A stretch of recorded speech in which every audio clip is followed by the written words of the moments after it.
So say you want to solve this problem. We throw a ball up at 14 meters per second, and it's a straight up throw, a vertical throw, because that's the vertical speed.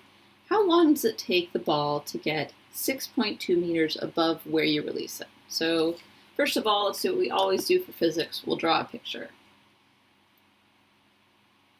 Here you are. You're throwing the ball. It's traveling up. You know the initial speed. It is 14 meters per second. You want to know what happens when it gets up here, 6.2 meters above where you throw it. How long does that take? And we'll do a couple of things. We'll decide where we want x to be 0, where the origin is. Let's make the origin right here. Remember, that's where x is 0. And then we got to figure out which way do we want to be positive. So I'm going to say up is positive. And now we can write down all of the stuff we know. All right, so initial position. Well, it starts here. We've called that the origin, so the initial position is 0. Initial velocity. How fast did you throw it? Well, when you released it, it was going 14 meters per second. Where are we interested in? We're interested at 6.2 meters above where we threw it from. So that, I guess, is our final position. We want to know time. And because just looking at this situation, they haven't mentioned anything about air resistance. That's not very fast to throw a ball, so it's unlikely that air resistance would be something we need to actually consider. So we can assume that acceleration is g, or 9.8 meters per second squared. And now we have to go back and check the signs. Up is positive. So this velocity, we're throwing it up, that should be positive, good. This position, it's in the positive direction of the origin, so that should be positive. Time we don't care about. For the sign and acceleration, well, it's down, so it's going to be negative. So it's negative g, or negative 9.8 meters per second. Okay, so we've got the stuff we know and the stuff we want. Go to our equation sheet and say, is this a constant acceleration? Yes, this is a constant acceleration kind of situation. Looking at the variables we've got and what we're interested in, that looks like the equation we want to use. It has final position, acceleration, and time, initial velocity, and initial position. So we'll go ahead and write that one down. Oops. Acceleration t squared plus v naught t plus initial position. And now I'm not going to plug in the numbers yet. I'm going to plug in things which are 0, and then I'm going to plug in g, negative g, for the acceleration. So that's 0, so we can go ahead and get rid of that symbol. A is negative g, and then I'm just going to move this final position around to either side. So I am left with negative 1/2 g, and I got that because I plugged in negative g for the acceleration, times time squared, plus the initial velocity times time, and then we subtracted the final position over to the other side. And we want to solve for t, and here we say, oh, gross. We have a t squared, and we've got a t, and that means we're going to have to use the quadratic equation. And if you haven't used it for a while, then I will remind you, if you've got an equation which looks like this, something times a variable squared plus something else times it just to the first power, plus some constant, then you can solve for t using this equation. Negative b plus or minus the square root of b squared minus 4 times a times c, all of that's under the square root, divided by 2 times a. So this, the negative 1/2 g, that would be our a. v naught, that would be our b. And then negative x, that would be our c. So if we want to solve for time, we just need to then use this equation and substitute in. So t will equal negative b, and b is v naught. So negative v naught plus or minus the square root of v naught. So v naught squared minus 4 times a, that's negative 1/2 g, times c, which is negative x, and then the whole thing over 2 times a. All right, let's write it again up here. Simplify a little bit.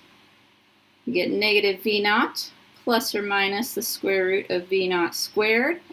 And then we have a negative on the 4, a negative on the 1/2, and a negative on the x. So those two would cancel each other out, but this one means that we still have a negative here. 4 multiplied by 1/2, that gets us 2. And then, of course, g and x, that's the end of everything under our square root. Divided by 2 times negative 1/2 g, so the 2 and the 1/2 will cancel. We'll be left with negative g here. And now we can plug our numbers in.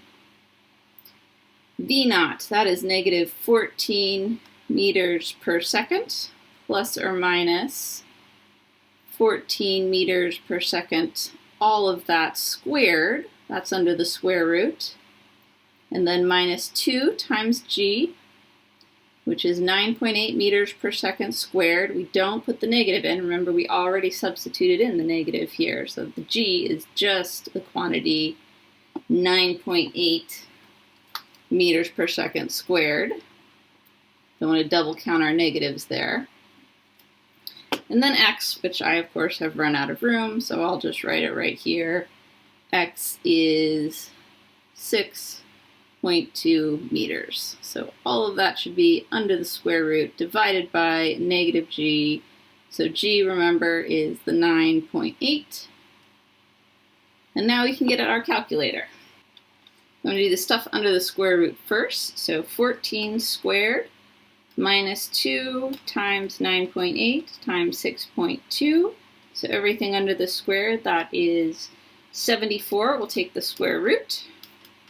And we will get negative 14 meters per second. That's just out here. We haven't done anything.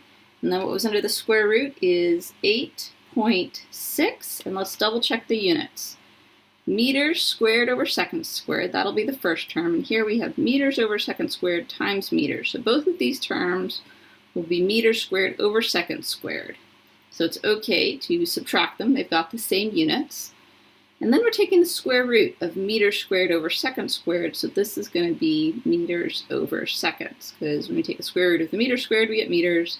And when we take the square root of the 1 over second squared, we get 1 over seconds. So these guys also have the same units. Great.